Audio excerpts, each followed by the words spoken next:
లక్ష్మణ్ మన ఊరి కథలు ప్రేక్షకులకు స్వాగతం. రథసప్తమి మాఘశుద్ధ సప్తమి సూర్యగమనం 7 గుర్రములు పూంచిన బంగారు రథం మీద సాగుతుందని వేదము హిరణ్యయేన సవితారథేన అని తెలుపుతుంది. సూర్యగమనం ప్రకారం ఉత్తరాయణము దక్షిణాయనము అని 2 విధములు. ఆషాఢమాసం నుండి పుష్యమాసం వరకు దక్షిణాయనము. సూర్యరథం దక్షిణాయనంలో దక్షిణ దిశగా పయనిస్తుంది. తర్వాత సూర్యుడు మకర రాశి ప్రవేశము ఉత్తరాయణ ప్రారంభ సూచకగా రథసప్తమి అని పేరు వచ్చింది. అందుకే ఈరోజు పవిత్ర దినంగా భావించి సూర్యుని ఆరాధిస్తారు. సూర్యగ్రహ తుల్య సా శుక్లమాగస్య సప్తమి అరుణోదయ వేళాయాం స్నానం తత్ర మహాఫలం. మాఘే మాసే సితే పక్షే సప్తమి కోటి పుణ్యదా కుర్యత్ స్నానార్ఘ్యదానాభ్య మయూరారోగ్య సంపద. మాఘశుద్ధ సప్తమి సూర్యగ్రహణంతో సమానము. ఆ రోజున అరుణోదయ వేళ చేసిన స్నానము జపము ఆర్ఘ్యప్రదానము తర్పణము దానాదులన్నీ అనేక కోట్ల రెట్లు పుణ్యఫలమును ఆయురారోగ్య సంపదలను ఇచ్చును. సప్తమి నాడు షష్ఠీ తిథి కూడి ఉన్నచో షష్ఠీ సప్తమి తిథులు యోగమునకు పద్మమని పేరు. ఈ యోగము సూర్యునికి అత్యంత ప్రీతికరము. ఈ సమయమున 7 జిల్లెడ ఆకులను ధరించి నదీ స్నానం చేసినచో 7 జన్మలలో చేసిన పాపము నశిస్తాయని గర్గ మహాముని ప్రబోధం. జిల్లెడి ఆకునకు ఆర్కమని పేరు కదా. సూర్యునికి ఆర్కహ అని పేరు. అందువలన సూర్యునికి జిల్లెడు అంటే మిగిలి ప్రీతి. 7 జిల్లెడ ఆకులు సప్తాస్వములకు చిహ్నం మాత్రమే కాక 7 జన్మల్లో చేసిన పాపములను 7 రకములైన వ్యాధులను నశింపజేస్తాయి. ఈ జన్మలోను జన్మాంతరంలోనూ మానసిక వాచిక శారీరకములు తెలియజేసేవి తెలియక చేసేవి కలిసి మొత్తం 7 పాపములు 7 రోగాలకు కారణములు. రథసప్తమి నాడు బంగారంతో గాని వెండితో కాని రాగితో కాని రథమును చేయించి కుంకుమాదులు దీపములతో అలంకరించి అందు ఎర్రని రంగు గల సూర్యుని ప్రతిమను ఉంచి పూజించి గురువునకు ఆ రథమును దానమియ్యవలెను. ఆ రోజు ఉపవాసముండి సూర్య సంబంధమగు రథోత్సవాది కార్యక్రమాలను చూస్తూ కాలక్షేపం చేయాలి. ఇట్లా రథసప్తమి వ్రతముచే సూర్య భగవానుని అనుగ్రహించే ఆయురారోగ్యాది సకల సంపదలు కుర్యునని పురాణ ప్రబోధము.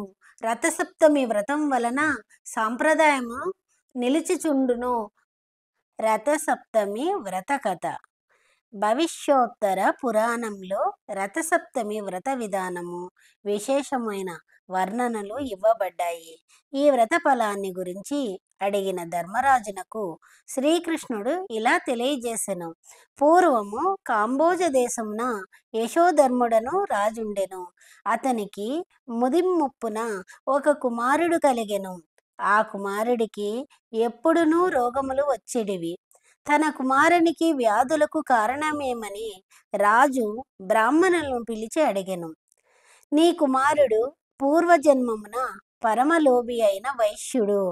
రథసప్తమి మాహాత్యం వలన నీ కడుపున పుట్టెను. లోపి అగుట వలన వ్యాధిగ్రస్తుడయ్యెను అని తెలిపిరి. దీనికి పరిహారము ఏమని రాజు బ్రాహ్మణులను అడిగారు. రాజా, ఏ వ్రత ఫలితమున ఇతడు నీకు కలిగెనో అదే రథసప్తమి వ్రతమును ఆచరించిన పాపం నశించి చక్రవర్తిత్వము పొందును. ఆ వ్రత విధానము తెలుపుచున్నాను, శ్రద్ధగా వినుము. మాఘమాసమందలి శుక్లపక్షమున వచ్చు షష్ఠీ తిథి దినమున గృహస్థు ఈ వ్రతం ఆచరించవలనని తలంపవలెను. పవిత్ర జలం గల నదులలో గాని చెరువునందు గాని నూతియందు గాని తెల్లని నువ్వులతో విధి విధానముగా స్నానమాచరించవలెను. ఇలవేల్పులకు కులదేవతలకు ఇష్టదేవతలకు మొక్కి పూజించి అటు పిమ్మట సూర్య దేవాలయమునకు పోయి ఆయనకు నమస్కరించి పుష్పములు ధూపములు దీపమునకు అక్షంతలతో శుభప్రాప్తి కొరకు పూజించవలెను. పిదప స్వగృహమునకు వచ్చి పంచయజ్ఞమును గావించి అతిథులతో సేవకులతో బాలకులతో భక్షభోజ్యములు ఆరగించవలెను. ఆ దినమున తైలము శరీరమునకు పూసుకొని స్నానం చేయరాదు. ఆ రాత్రి వేద పారాంగులను విప్రులను పిలిచి సూర్య భగవానుని విగ్రహానికి నియమం ప్రకారం పూజించి సప్తమి తిథి రోజున నిరాహారుడై భోగములను విసర్జించవలెను. భోజనాలకు పూర్వము ఓ జగన్నాథుడా, నేను చేయబోవు ఈ రథసప్తమి వ్రతమును నిర్విఘ్నముగా పరిసమాప్తి చేయవలసిందిగా వేడుకొనుచున్నాను అని ఉచ్చరించుచు తన చేతిలో గల జలమును నీటిలో విడవవలెను. అట్లు నీటిని విడిచిపెట్టి బ్రాహ్మణులు తాను గృహమున నేలపైన రాత్రి శయనించి జితేంద్రుడై ఉండి ఉదయమున లేచి నిత్య కృత్యములు ఆచరించి శుచయై ఉండవలెను. ఒక దివ్యమైన సూర్యరథాన్ని దివ్య మాలికలతోనూ చిరుగంటలతోనూ సర్వోపచారాలతోనూ తయారు చేసి సర్వాంగములను రత్నాలు మణులతో అలంకరించవలెను. బంగారంతో గాని వెండితో గాని గుర్రాలను రథసారథిని రథమును తయారు చేసి మధ్యాహ్న వేళ స్నానాధికములను నిర్వర్తించుకొనవలెను. ప్రాజ్ఞులను సౌర సూక్త పారాయణ చేయుచుండగా నిజగృహమునకు చేరవలెను. పిమ్మట తన నిత్య కృత్యములను పూర్తి చేసుకొని స్వస్తి బ్రాహ్మణ వాచకములతో వస్త్రమండపం మధ్య భాగమున రథమును స్థాపించవలెను. కుంకుమతోనూ సుగంధ ద్రవ్యములతోనూ పుష్పములతోనూ పూజించి రథమును పుష్పములతోనూ దీపములతోనూ అలంకరించవలెను. రథ మధ్యమున ఉన్న సూర్యుని సంపూర్ణంగా అర్చన చేయవలెను. ధనలోభం చెయ్యరాదు. లోభి అయినచో ధనమును ఖర్చు చేయుటకు మనస్సు అంగీకరించనచో వ్రతము వైఫల్యం చెందును.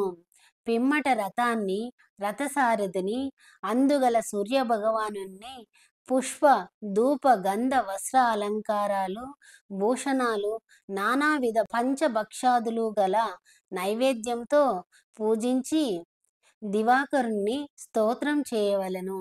ఓ భాస్కర, దివాకర, ఆదిత్య, మార్తాండ, గ్రహాధిప, అపరానిదే, జగద్రక్షక, భూత భవన, భూతేశ, భాస్కర, ఆర్తత్రాణ పారాయణ హర, అంచిత్య విశ్వ సంచార, హే విష్ణు ఆది భూతేశ, ఆది మధ్యస్థ భాస్కర, భక్తి లేకున్నను క్రియాశూన్యమైనను నేను చేసిన అర్చనకు నీ సంపూర్ణ కటాక్షం చూపుము అని పై విధముగా మనసులో అనుకొని తాను వేడిన కోరికను సఫలీకృతం చేయవలెనని భాస్కరుణ్ణి ప్రార్థించవలెను.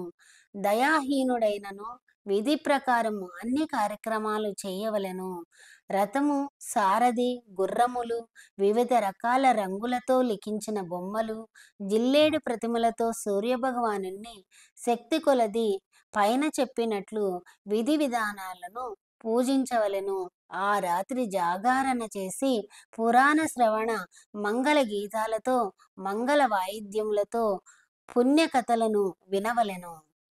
ప్రాతకాలమున లేచి విమలుడై స్నానకృత్యములు నిర్వర్తించుకొని బ్రాహ్మణులకు తృప్తిగా భోజనం పెట్టి వివిధ రత్నభూషణములతో ధ్యానాదులతో వస్త్రాలతో తృప్తిపరచవలెను. అట్లు చేసిన అశ్వమేధ యాగం చేసిన ఫలం లభించును అని బ్రహ్మ విధులు చెప్పిరి. పిమ్మట యథాశక్తి దానముని ఇయ్యవలెను. ఈ రథమును తమ పురోహితులైన గురుదేవులకు రక్తవస్త్ర యుగలంతో సమర్పించవలెను. ఆ విధంగా చేసినచో ఎందుకు జగత్పతి కాకుండును. కాన సర్వయత్నముల చేత రథసప్తమి వ్రతం ఆచరించవలెను. దాని వలన భాస్కరానుగ్రహం కలిగి మహాతేజులు బల పరాక్రమవంతులు అయి విమల భోగములను అనుభవించి రాజ్యమును నిష్కంటకముగా చేసుకొందురు. ఈ రథసప్తమి వ్రతమును చేసినచో పుత్ర పౌత్రాదులను చివరికి సూర్యలోకం చేరును. అక్కడ ఒక కల్పకాలము చక్రవర్తి పదవిని అనుభవించుదురు. ఈ విధంగా ఆ ద్విజోత్తముడు సర్వ విషయాలను చెప్పి తన దారిన తాను పోయెను. రాజు ఆ బ్రాహ్మణ శ్రేష్ఠుడు ఉపదేశించిన రీతిగా ఆచరించి సమస్త సౌఖ్యములు అనుభవించెను. ఈ విధముగా ఆ రాజపుత్రుడు సర్వచక్రవర్తిగా అయ్యెను. ఈ కథను భక్తితో ఎవరు విందురో వారికి బాణుడు సంతసించి మంచి ధనధాన్య సంపదలిచ్చును. ఈ విధముగా బంగారంతో చేయబడిన సారథి గుర్రములతో కూడుకొనిన శ్రేష్ఠ రథమును మాఘమాస సప్తమి రోజున ఎవరు దానము చేయుదురో వారు చక్రవర్తిత్వం పొందగలరు. ఇది రథసప్తమి వ్రతకథ సంపూర్ణం. స్వస్తి. ఇలాంటి భక్తి సంబంధమైన మరిన్ని విషయాలను తెలుసుకోవాలంటే లక్ష్మణ్ మన ఊరి కథలు ఛానల్ను లైక్ చేయండి, షేర్ చేయండి, సబ్స్క్రైబ్ చేయండి. ధన్యవాదములు.